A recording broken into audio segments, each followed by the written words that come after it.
माता की, भारत माता की, भारत माता की जय श्री राम, जय श्री राम।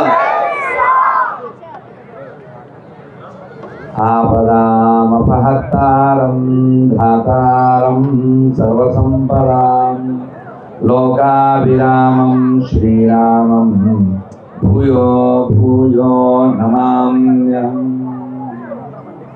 हनुमान अंजनासूनो वायुपुत्रो महाबला रामेष्ठ फल्गुनसखा पुंडाक्षो अमित विक्रमा उदरिक्रमश्चैव सीता शोक विनाशका लक्ष्मण प्राणदाता च दशग्रीवस्य दर्पः द्वादशैतानि नामानि कपीन्द्रस्य महात्मनः स्वापकाले कृते नित्यं यात्राकाले विशेषतः सर्वत्र मृत्युभयं नास्ति सर्वत्र विजयी भवे। అందరూ రెండు చేతులు పైకెత్తండి. పెట్టి అలాంటప్పుడు కదా ఎంత బాగున్నాయంటే, కంబం చెరువులో కమలాలు ఉంటాయో లేదో నాకు తెలియదు కానీ గిద్దలూరు గ్రౌండ్ లో మాత్రం కమలాలు ఉన్నాయి. మీ చేతులే కమలములు, మీ కరములే కమలములై ఇక్కడ వికసిస్తూ మీ ముఖాలు ప్రకాశిస్తూ హరే కృష్ణ హరే కృష్ణ కృష్ణ కృష్ణ. నన్ను రిపీట్ చేయండి, నేను ఏం చెప్పానో అది చెప్పండి. హరే కృష్ణ హరే కృష్ణ కృష్ణ కృష్ణ హరే హరే హరే రామ హరే రామ రామ రామ హరే హరే. ఒక్కసారి చేతులు దించేయండి. బాగుంది. మళ్ళీ మా రెడ్డి గిద్దలూరు వాడే మళ్ళీ ఒక్కసారి అటు తిరుగుతాడు. అటే తిరుగు. మీ చేతులు అలా ఒక్కసారి ఎత్తుకుంటే ఎంత అంటే కమలాలు అలా ఒక్కసారిగా సూర్యుడిని చంద్రుడిని చూసి కమలం తామరం వికసించినట్లుగా ఒక్కసారి చేతులు ఎత్తండి. అటు చెప్పినా ఎన్నిసార్లు చెప్పినా మరి ఏంటంటే వాడి కోసమే చేసాం. మీరు మళ్ళీ ఒకసారి దించేయండి. వాడు మరి మారలేదు కానీ మనం మారదాం. అయితే నాన్న ఇది చెప్పింది అందుకే. మళ్ళీ చేతులు పైకెత్తండి. హరే కృష్ణ హరే కృష్ణ కృష్ణ కృష్ణ హరే హరే హరే రామ హరే రామ రామ రామ హరే హరే. ఓం శ్రీ స్వామి విల్లాలి రణే వీరమణి కంఠనే వన్పులి వాహననే పొదునెట్టాంబడియే ఓం శ్రీ హరిహర సుధ అయ్యప్ప స్వామినే. కార్తీక మాసం అంటే మనందరికీ శివకేశవ ఇద్దరు గుర్తొస్తారు, కానీ తెలుగు వాళ్ళకి అయ్యప్ప కూడా గుర్తొస్తాడు. ఎందుకంటే మనకి అయ్యప్పతో అనుబంధం మా బాల్యంలో, అంటే పుట్టినప్పటి నుంచి అలా శబరిమల అయ్యప్ప పరిచయం ఉండడంతో నాన్నగారు వెళ్ళడంతో ఆ పాటలు జయదాస్ గారు పుణ్యాత్ములు కదా, కార్తీక మాసం అయ్యప్పతో పాట ఉంది, చాలా మందికి తెలిసి ఉంటుంది. కార్తీక మాసములో నీ వ్రతమును గోలుకొని, కార్తీక మాసములో నీ వ్రతమును గోలుకొని, మాల ధరించిన నిష్ఠ గరిష్ఠులు గుమ్ముడి ఉన్నారు, స్వామి భక్తులు అయ్యేరు. మాల ధరించిన నిష్ఠ గరిష్ఠులు గుమ్ముడి ఉన్నారు, స్వామి భక్తులు అయ్యేరు. స్వామియే అయ్యప్ప స్వామియే అయ్యప్ప స్వామియే అయ్యప్ప శరణం శరణమయ్యప్ప.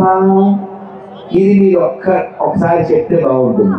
స్వామియే అయ్యప్ప స్వామియే అయ్యప్ప స్వామియే అయ్యప్ప శరణం శరణమయ్యప్ప స్వామియే అయ్యప్ప స్వామియే అయ్యప్ప స్వామియే అయ్యప్ప శరణం శరణమయ్యప్ప. కార్తీక మాసములో నీ వ్రతమును పూనుకొని కార్తీక మాసములో నీ వ్రతమును పూనుకొని మాల ధరించిన కృష్ణ గరిష్ఠులు గుమిగూడి ఉన్నారు స్వామి భక్తులు అయ్యేరు. మాల ధరించిన నిష్ఠ గరిష్ఠులు గుమిగూడి ఉన్నారు స్వామి భక్తులు అయ్యేరు. స్వామియే అయ్యప్ప స్వామియే అయ్యప్ప స్వామియే అయ్యప్ప శరణం శరణమయ్యప్ప స్వామియే అయ్యప్ప స్వామియే అయ్యప్ప స్వామియే అయ్యప్ప శరణం శరణమయ్యప్ప. ఓం శ్రీ స్వామియే. చాలా చాలా ఆనందకరమైన ఉత్సాహభరితమైనటువంటి వాతావరణంలో ఈ కార్తీక సోమవారం నాడు మనం ఎంత వైభవపేతంగా మన గెదలూరు పట్టణంలో ఈ ప్రకాశం జిల్లాలో ప్రకాశమానమైన శోభాయమానమైనటువంటి ఈ ప్రాంగణంలో మనం పుణ్యాన్ని సంపాదించుకోవడానికి ఇక్కడ గుమిగూడాం. మన యొక్క ఉద్దేశం పుణ్యం సంపాదించడం, మామూలుగా పుణ్య ప్రీతి. రెండోది పాప భీతి. పాపం పోవాలి, పుణ్యం రావాలి, ఇది మంచిదే. కానీ మనం ఏ స్థితికి వెళ్ళాలంటే ఇదే జిల్లాకి సంబంధించి కాకర్లానే ఒక ఊరు ఉంది, మీరు విని ఉంటారు, ఈ దగ్గరలోనే ఉంది. ఆ గ్రామంలో పుట్టలేదు కానీ ఆ గ్రామం నుంచి వలస వెళ్ళినటువంటి వారు తిరువారూరు అని చెప్పి తమిళనాడు కాకర్ల వంశస్థులు. వారి వంశంలో జన్మించిన వారే కాకర్ల త్యాగయ్య గారు. ఆ త్యాగయ్య గారు 24,000 కీర్తనలు రచించారు. అందులో మనకి 700 దొరుకుతాయి. కానీ ప్రతి కీర్తన ఒక శృతిగా, అంటే ఒక వేదంగా భావిస్తారు. త్యాగరాజ కృతి అంటారు, ఒక కావ్యంగా భావిస్తారు. అటువంటి మహాత్ములు ఈ నేలకు సంబంధించిన వాళ్ళు మనం చాలా గర్వించాలి. అలాగే ముత్తుస్వామి దీక్షితులు, అలాగే శ్యామశాస్త్రి గారు, వీరి ముగ్గురిని సంగీత జగత్రయం అంటారు. వారు ముగ్గురు ఈ ప్రకాశం జిల్లాకి సంబంధించిన వారు అవ్వడం మనకి చాలా గర్వకారణం. తప్పట్లు కొట్టుకోండి. మనకి గర్వం అయింది ఏదైనా ఉంటే హర్షాన్ని మనం వ్యక్తం చేయాలి. నేను ఇవాళ మీకు చెప్పాలనుకున్న వాటిలో చాలా ముఖ్యమైనది ఏంటంటే, మనం ఎప్పుడైనా సంతోషం వస్తే పొంగిపోతుంటాం, దుఃఖం వస్తే కుంగిపోతూ ఉంటాం. కిందకి పైకి వెళ్ళడం జీవితంలో జరుగుతూనే ఉంటుంది. కానీ ఖచ్చితంగా మార్పు లేని కొన్ని ఉంటాయి. నువ్వు గెలిచినా ఓడినా, నువ్వు సన్మానింపబడినా అవమానింపబడినా, నీకు ధనం వచ్చినా ధనం పోయినా, నీకు పేరు వచ్చినా పేరు పోయినా, నీకు సంతానం ఉన్నా సంతానం లేకపోయినా, ఖచ్చితంగా వచ్చేవి కొన్ని ఉన్నాయి. ఇందులో డబ్బుతో, పేరుతో, పదవితో సంబంధం లేకుండా ప్రతి ఒక్కరూ మరణిస్తారు. అవునా? మరణం తథ్యమైంది. కాబట్టి మరణం వచ్చే లోపల మనం మన మనసుతో రణం చేసి మళ్ళీ పుట్టకుండా ఉండేటువంటి స్థితిని పొందాలి. దాని పేరే మోక్షము. ఇందాక ఖమ్మం వెళ్తుంటే దానిలో ఒక ఊరు వచ్చింది, దాని పేరు మోక్షగుండం. అది మోక్షగుండం. ఈ శరీరం నాది, ఇది నేను అనుకుంటే అది మోక్షానికి గండం. మోక్ష గుండం, మోక్షానికి గండం.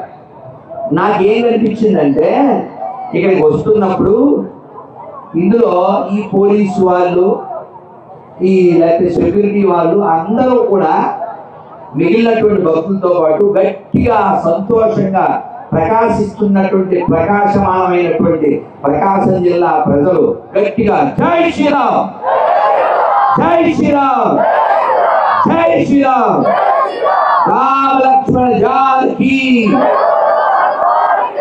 రామ లక్ష్మణ జానకి, రామ లక్ష్మణ జానకి. నాకేం కనబడిందంటే ఏమిటి, నేను గిద్దలూరులో సభకు వస్తున్నానా సముద్రానికి వస్తున్నానా, సభకు వస్తున్నానా సముద్రానికి వస్తున్నానా అంటే ఒకటి వచ్చింది. అంత బాగా ఇంతమంది భక్తితో మన వైభవాన్ని చూడడానికి చూపడానికి వచ్చినందుకు చాలా సంతోషంగా ఉంది. మీరే ఒక్కసారి, నేను ఒక్కరిని చెప్పకూడదని చాలా కాదు. మనకి గర్వం ఉండడం చెడ్డదా మంచిదా? మామూలుగా అయితే చెడ్డది. కానీ నేను భరతమాత పుత్రులను, ఆమె నా తల్లి, ఆ గర్వం మనకు ఉండాలి. ఇది ఋషి భూమి, ఆ గొప్ప ఋషులకు నేను వారసుని, ఆ గర్వం మనకు ఉండాలా వద్దా? గంగా, యమున, గోదావరి, కృష్ణ, పెన్న, తుంగభద్ర, యమున ప్రవహించే నదులున్న నేలలో నేను పుట్టాను, ఆ గర్వం మనకు ఉండాలా వద్దా? రామాయణం, భారతం, భాగవతం, భగవద్గీత, ఉపనిషత్తులు పుట్టిన పెరిగిన రచించిన నేలలో నేను పుట్టాను, ఆ గర్వం మనకు ఉండాలా వద్దా? జై. ఓ ప్రకాశం పంతులు గారు, ఒక అల్లూరి, ఒక భగత్ సింగ్, ఓ నేతాజీ, ఇటువంటి మహాత్ములు మహావీరులు పుట్టిన నేలలో నేను కూడా పుట్టాను, ఆ గర్వం మనకు ఉండాలా వద్దా? తెలుగు, సుందర తెలుగు అన్నారు. ఎవరు? తెలుగు ఆయన కాదు అన్నారు, తమిళ కవి అన్నారు. ఏం తెలుగు? సుందర తెలుగు అన్నారు.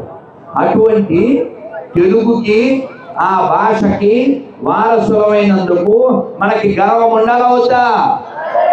కాబట్టి ఇలాంటి గర్వానికి సంబంధించిన విషయాలు మనకి చాలా ఉన్నాయి. ఇంకేమిటంటే ఈ తెలుగు నేలలో, ముఖ్యంగా ఈ ఆంధ్రప్రదేశ్లో వెంకన్న మావాడు, మల్లన్న మావాడు, సింహాచలం అప్పన్న మావాడు, దుర్గమ్మ మా తల్లి, అహోబిలం మాది, మహానంది మాది, మాకెందుకో ఎడారి మతాల సోది. మీకు బాగా అర్థమవుతుందని నాకు అర్థమైంది. నా కంఠం వ్యాకులత పొందినందుకు, ఒక అర్థం పరమార్థం ఉందని మీరు నిరూపిస్తున్నందుకు మీకు శతదా సహస్రదా ధన్యవాదాలు. కాబట్టి మనం ఎంత గర్వించవలసిన వాళ్ళం అంటే, మన గర్వం కులగర్వం కాకూడదు, మన గర్వం ధనగర్వం కాకూడదు, మన గర్వం పదవీ గర్వం కాకూడదు. ఎందుకంటే మనం తెలుగులో మాట వింటూ ఉంటాం, ఒక్కంత అయితే ఆల్తాయిరా అంటే, అవునా? కాబట్టి మనం కనబడేటువంటి భౌతికమైన దేనికి గర్వించకూడదు. ఎందుకంటే కాలం మన కొమ్ములు అలా, చిన్నపిల్లలు గొట్టాలు తింటారు తెలుసు. చిన్నప్పుడు ఈ 5,000కి 5, ఈ 5,000కి 5, మొత్తం 10 పెట్టి ఈ అని చూపించారు. అలా ఎంతమంది చేశారు? చెప్పరారండి, గిద్దలూరు వాళ్ళు మా పార్టీయే, మా బాల్య బడుగులు. అద్భుతం. అలాంటి గొట్టాలని, ఆ తిరుబండారాన్ని మనం ఎంతసేపట్లో తినేస్తామో, ఎంతసేపట్లో విరిచేస్తామో, కాలం కూడా మన గర్వాన్ని అలా పక్కన విరిచేస్తుంది. కాబట్టి మామూలుగా దేహానికి సంబంధించిన అందంగా లేనా, అసలేం బాగాలేనా అని అంత ముందు పాడుతున్నారా, ఆ గర్వం ఉండకూడదు. నాకు చాలా డబ్బు ఉంది, నన్ను ఎవడేం పీకలేడు, ఈ గర్వం ఉండకూడదండి. నాకు పోస్ట్ ఉంది, పొజిషన్ ఉంది, రాలిపోతుంది. ఆ గర్వం ఉండకూడదు. ఈ మాటలు ఎవరు చెప్పారు? ఏదో రాధా మనోహర్ దాస్ ఇలా కటువుగా చెప్తారు, కానీ శంకరాచార్య వారు అందంగా చెప్పారు. మా కురు ధన జన యౌవన గర్వం హరతి నిమేష కాల సర్వం. మా కురు ధన జన యౌవన గర్వం హరతి నిమేష కాల సర్వం. మాయామయమిదం అఖిలం హిత్వా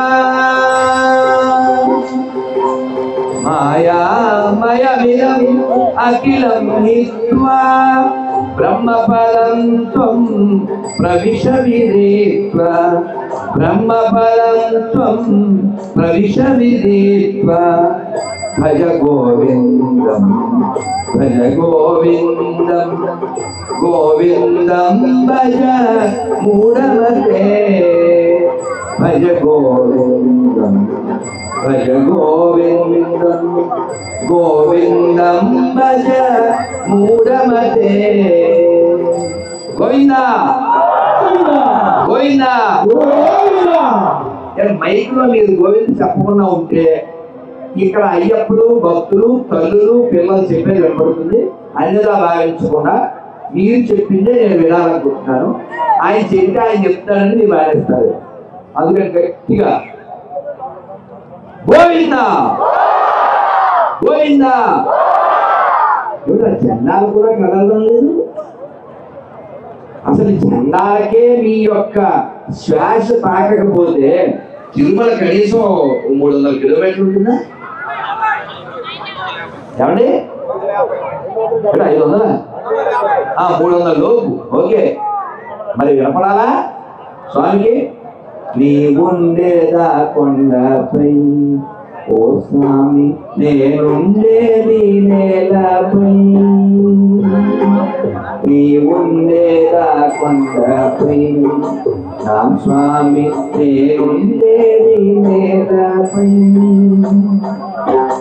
కష్టాలు తొలగించావా. కాబట్టి అంత కొండ మీద ఉన్న స్వామికి వినపడేలా గట్టిగా గోవిందా గోవిందా గోవిందా గోవిందా. ఇవాళ బాలకృష్ణ రెడ్డి గారు చాలా మంచి ఏర్పాట్లు చేశారు. అయ్యప్పలకి ఈ పడి పూజ కార్యక్రమంతో పాటుగా ఆర్కెస్ట్రా వాళ్ళని కూడా పెట్టారు. మరి ఉత్తపాలు టేస్టీగా ఉండవుగా, పాయసం అయినా పంచదార ఉండాలిగా. ఆర్కెస్ట్రా వాళ్ళంటే పంచదార లాంటి వాళ్ళు. ఏమైనా అంతేనా? వాళ్ళకి వచ్చారు గట్టిగా చప్పట్లు కొట్టండి కదా. మనకి ఒక్కొక్క సౌండ్ వింటే ఒక్కొక్క భావం కలుగుతుంది. భక్తి పాటలు విన్నప్పుడు మన భావం ఒకలా ఉంటుంది, అప్పుడు ఒకలా కదా. కాబట్టి ఏ శబ్దం మన మనస్సుని ఆరోగ్యంగా ఉంచుందో ఆ శబ్దాన్ని మనం ఎప్పుడూ పట్టుకోవాలి. మన నోటి నిండా భగవన్నామం ఉంటే ఎప్పుడు మృత్యు వచ్చినా మనం భయపడక్కర్లేదు. ఇప్పుడు మనం ఒక శ్లోకం చెప్పాం, అర్థం తెలియకపోవచ్చు. దాని అర్థం ఏమిటంటే, మాకు ధనజన యౌవన గర్వం హరతి నిమేష కాల సర్వం. నీకు ధనం ఉందని, జనం ఉన్నారని, నా వెనకాల పదవి ఉందని గర్వం చెందకు. హరతి నిమేష కాల సర్వం అంటే కాలము నీ ధనాన్ని, నీ జనాన్ని, నీ యవ్వనాన్ని. హరతి అంటే కళ్ళు తెప్ప వేయడానికి ఎంతసేపు పడుతుంది? అంతసేపట్లో అన్నీ లాగేసుకుంటుంది. కాబట్టి మనం చాలా అందంగా, ఆనందంగా, సంతోషంగా, ఉల్లాసంగా జీవించాలంటే మనం ఇక్కడ గెస్ట్గా వచ్చాం అనే విషయాన్ని మర్చిపోకూడదు. ఇక్కడ కొందరు కుర్చీలో కూర్చున్నారు. వెళ్ళేటప్పుడు ఎవరైనా కుర్చీలు పట్టుకెళ్తారా అండి? పట్టుకెళ్దాం అనుకుంటారా అండి? అలా అనుకో. ఎందుకని? అది దొంగతనం. మనకు అలాంటి ఉద్దేశాలు లేవు. మనం ఇక్కడ గెస్ట్గా వచ్చాం, కూర్చుని ఏదో దండం పెట్టుకుని ఏదో పూజ చూసి దీపాలు వెలిగించి ప్రసాదం తీసుకుని స్వామి అనుకుని ఆనందంగా వెళ్తాం. అందుకని వెళ్ళేటప్పుడు తల కూర్చి పట్టుకెళ్ళాం, ఎందుకంటే మనం బెస్ట్ గెస్ట్ కాబట్టి. అవునా? కాబట్టి గెస్ట్గా వచ్చిన వాడు బెస్ట్ పనులు చేసి ఇది డస్ట్ అయ్యే లోపల మస్ట్గా చేయాల్సిన పని చేసి వెళ్తాడు. అర్థమవుతుందా?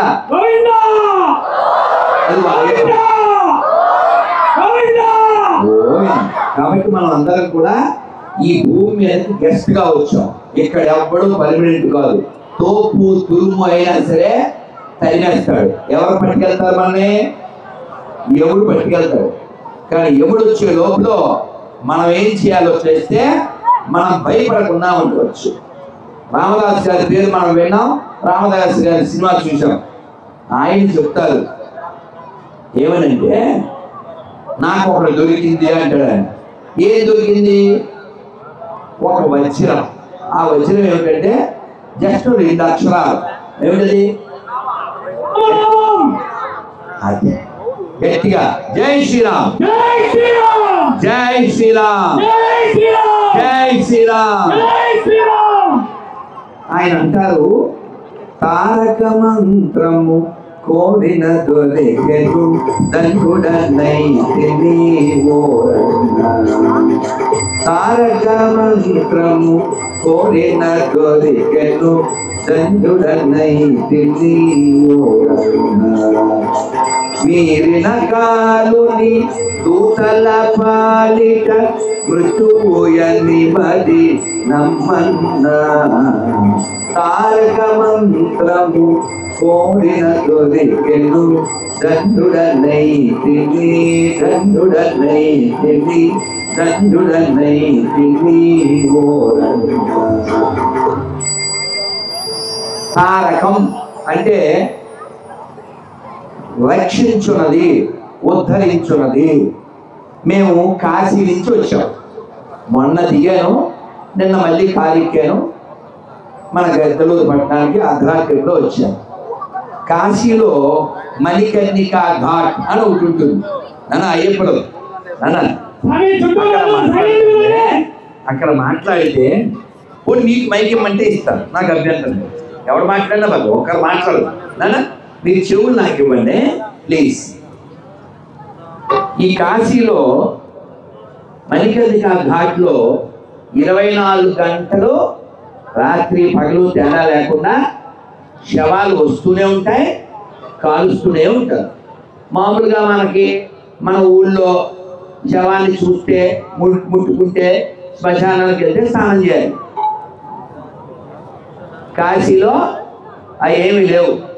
మేము అలాగా పడవ దిగాం గంగలో. మణికర్ణికా ఘాట్లో ఆ శవానికి 4 అడుగుల దూరంలో మహాశ్మశానేశ్వరుడు అని దేవుడు ఉంటాడు. మా అమ్మల్ని ఇప్పుడు చూద్దాం అన్నారు. లోపలికి కిందకు ఉంటుంది. ఆ గంగ రావడం వల్ల ముడిపోయాడు ఆయన. అక్కడికి ఇంత దూరంలోనే కలుస్తాడు. ఆ వేడి మా మీదకు వస్తుంది. మామూలుగా శవం పొగ పీల్చుకోడు, కానీ అక్కడ ఆ దోషం లేదు. అక్కడ ఒక తలకాయ కాలుతుంది. అది చాలా కాలుతున్నాయి మాకు ఎదురుగా. అది పెద్దది, బూడిద గుమ్మడికాయ అంత ఉంది. ఆ తలకాయ తెల్లగా ఉంది. ఎందుకని? ఆ జుట్టు నల్ల జుట్టు కాలిపోతూ ఉంది, పెద్ద తలకాయ. కానీ ఇప్పుడు అది కదులుతుందా? అది మాట్లాడుతుందా? చూస్తుందా? వింటుందా? తింటుందా? ఏమీ చేయలేదు. గుమ్మడికాయ తలకాయ ఉంది. కాబట్టి మనం ఎప్పుడు వాడాలని? ఆ గుమ్మడికాయ అంత తలకాయ లోపల ఆవగిందంత ఆత్మ ఉన్నప్పుడు వాడాలి. అది వెళ్ళిపోయింది అనుకో, ఎవరైనా లోపల పెట్టుకుంటారా? మనం పాట విన్నాం కదా, జేసుదాస్ గారు బాగా పాడతారు. మన తనికెళ్ళ బర్ణి గారు రాశారు, ఆటగదరా శివ ఆటగద కేశవ ఆటగదరా శివ ఆటగద కేశవ ఆటగదరా నీకు అమ్మ తోడు ఆటగదరా శివ ఆటగద కేశవ ఆటగద జననాలు ఆటగద మరణాలు మధ్యలో ప్రణయాలు ఆట నీకు ఆటగద పంతాలు ఆటగద అంతాలు ఆటగదరా శివ ఆటగద కేశవ ఆటగదరా నీకు అమ్మ తోడు ఆటగదరా శివ ఆటగద కేశవ ఆటగదరా శివ ఆటగద కేశవ నమ పార్వతీ పదయే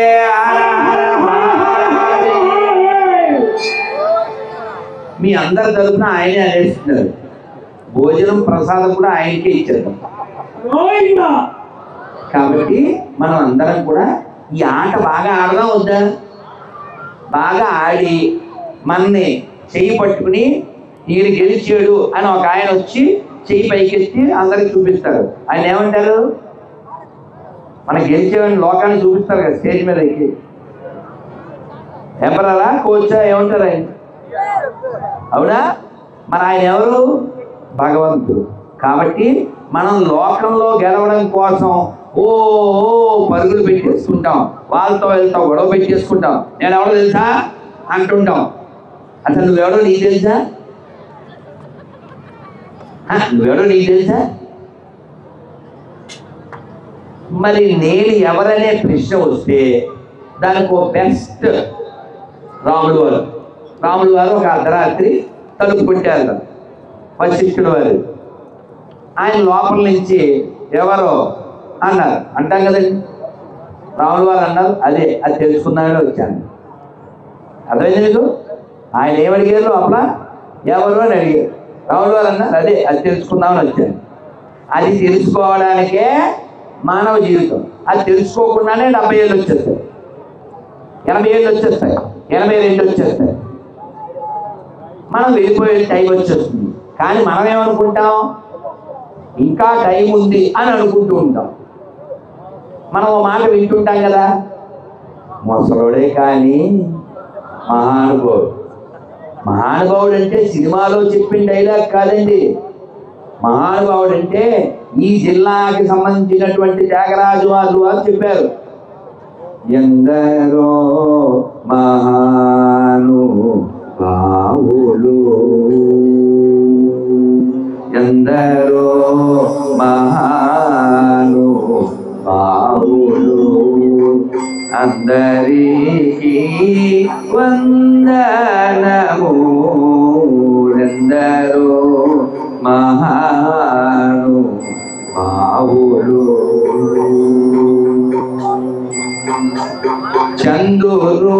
చందురోవనుని అందచందమును హృదయారవిందమున జూచి బ్రహ్మానందమనుభవించు వారెందరో